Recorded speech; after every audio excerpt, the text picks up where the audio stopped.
चुनावी यात्रा में अब हम आ पहुंचे हैं दिल्ली। उस दिल्ली से जहां से कि हवा बनती है तो देश की हवा बनती है। यहाँ पे कुल 7 लोकसभा की सीटें हैं, जिसमें से कि पूर्वी दिल्ली काफ़ी हॉट सीट हो रही है और यहाँ का मुकाबला त्रिकोणीय माना जा रहा है। इस समय हम हैं कांग्रेस कैंडिडेट अरविंदर सिंह लवली के साथ। पुराने नेता हैं, दिल्ली सरकार में लंबे समय तक मंत्री रहे हैं, गांधीनगर से लंबे समय तक विधायक रहे हैं, ये उनका इलाका है। पूरे पुरजोर तरीके से चुनाव लड़ रहे हैं, तो उनसे बातचीत करेंगे कि इस चुनाव में क्या रहने वाला है। सबसे पहला सवाल, लवली जी अपना मुकाबला किससे मानते हैं? देखिए, पहले तो ये बड़ी मिसकंसेप्शन है कि पूर्वी दिल्ली में त्रिकोणीय मुकाबला है।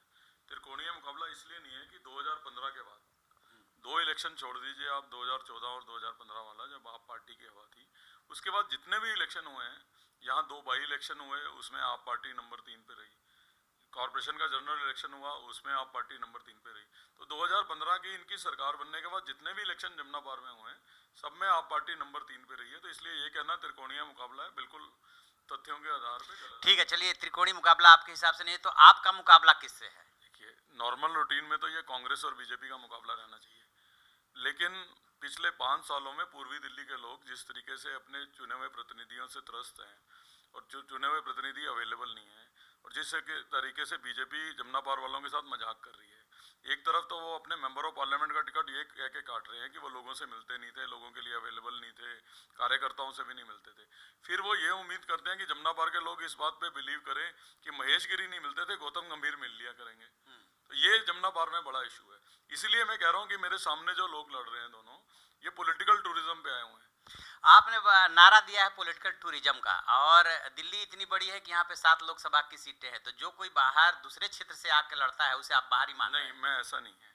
पॉलिटिकल टूरिज्म से मेरा मतलब ये है कि अगर मान लीजिए कोई एक आदमी है, वो ये तय करे कि मैं इस कॉन्स्टिट्यूंसी में रहूँगा जी, ठीक है, तो वो आए और वहाँ काम करे, वहाँ चुनाव लड़े, जीते या हारे वहीं रहे, तो बात मेरी समझ में आती है। अब गौतम गंभीर साहब तो नई दिल्ली, बहुत मैं उनका एज अ क्रिकेटर सम्मान करता हूँ, तो वो तो यहाँ से टिकट ही नहीं मांग रहे थे, नई दिल्ली से मांग रहे थे। और अगली बार वो पॉलिटिक्स में रहेंगे नहीं रहेंगे, रहेंगे तो कौन से देश के हिस्से से चुनाव लड़ रहे होंगे, इसको मैं पॉलिटिकल टूरिज्म कहता हूँ। अब जो है आतिशी जी लड़ रही हैं, हमारी बहन है, तो वो तो चुनाव लड़ने के लिए जमुना पार में आई हैं। तो वो नई दिल्ली भी गई होती तो उनको कोई फर्क नहीं पड़ता, वो ऐसे ही हाथ हिला रही होती और एजुकेशन की बात कर रही होती जो पूर्वी दिल्ली में, या वेस्ट दिल्ली भी लग रही।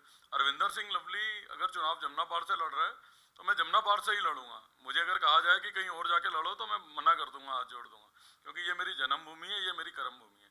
इसलिए कह रहा हूँ कि वो चुनाव लड़ने के लिए आए हुए हैं, तो चुनाव लड़ने के लिए तो आदमी कहीं भी जा सकता है।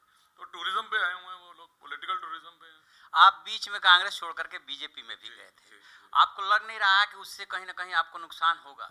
देखिए, ऐसा है कि मैंने उस समय भी कहा था कि इंटरनल पार्टी फाइट की वजह से, और मैं अपने लिए नहीं, मैं कॉर्पोरेशन की टिकट नहीं मांग रहा था, कांग्रेस के वर्कर्स की लड़ाई लड़ रहा था। लड़ते लड़ते गुस्से में एक डिसीजन लिया जो मुझे नहीं लेना चाहिए, उसका मुझे बहुत अफसोस है। लेकिन सबको पता है मैं जनरेशनल कांग्रेसी हूँ, और मैं कोई पद के लिए तो गया नहीं था, गुस्से में गया था, और 2 महीने में 3 महीने में वापस आ गया। और आते ही मैंने कहा था कि आइडियोलॉजिकली मैं मिसफिट हूँ, मुझे गुस्से में ये निर्णय नहीं लेना चाहिए था। और राहुल जी ने कहा, और आधा मिनट हमने नहीं लगाया वापस आने में।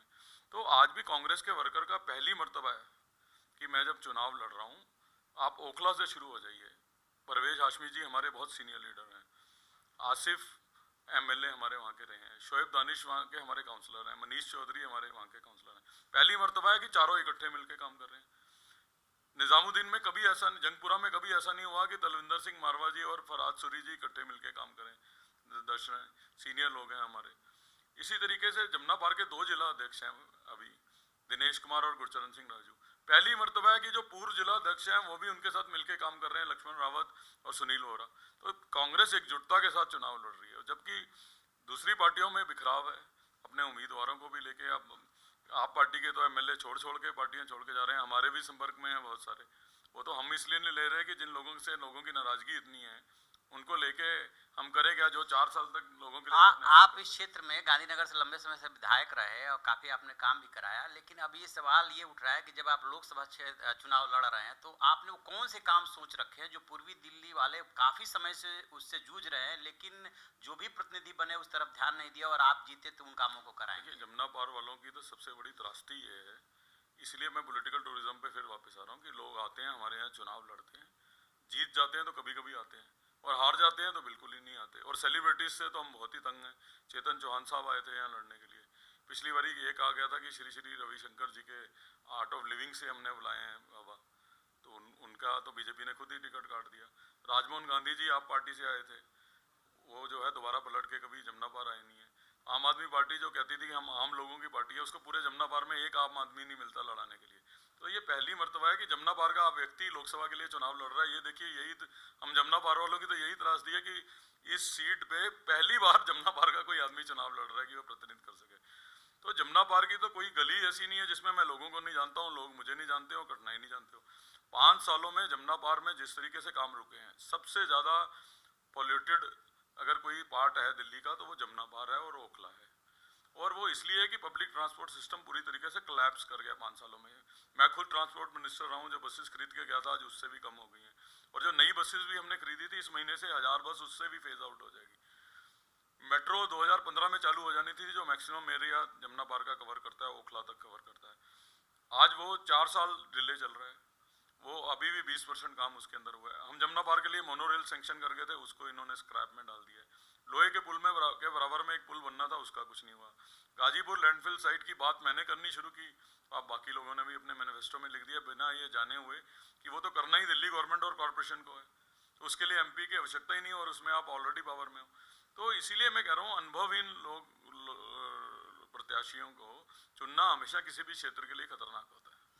चलिए, तो ये थे अरविंदर सिंह लवली जी, जिनका मानना है कि पॉलिटिकल टूरिज्म नहीं चलेगा। पूर्वी दिल्ली इसका शिकार रही है, यदि आप ऐसे शब्दों में कहना चाहे तो, कि बहुत सारे लोग बाहरी आए, चुनाव लड़े, चुनाव जीते भी, चुनाव हारे भी, फिर यहाँ से चले गए। लेकिन इनकी खासियत ये है कि यहीं पे रहते हैं और लोगों की सेवा करना चाहते हैं, काम करना चाहते हैं, हर गली कुचे से वाकिफ है।